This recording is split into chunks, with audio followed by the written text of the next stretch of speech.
Enkya ya leero omuliro gukutte ekisulo ky'abaana abawala nga bayizi ku King's College Buddo ekimanyiddwa nga Grace House era nga ebintu ebibalirirwa mu bukadde na bukadde byonooneddwa.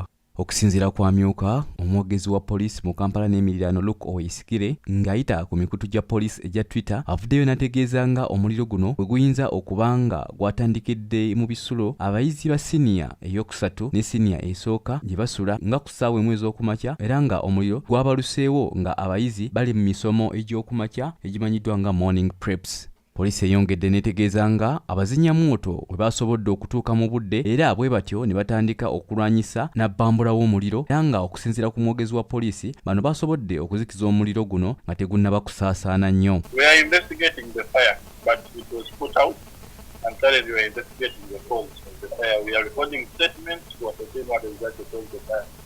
Amasomero ag'enjawulo nga n'ogukyajjukirwa ennyo ogwakwata mu bisulo by'abaana ba Buddo Junior School mu mwaka gwa 2008 era nga guno gwasobola okutta abaana 19 nga kw'otadde n'abasomesa 2. Nze Arafat Musoke, STV Select ey'enjawulo.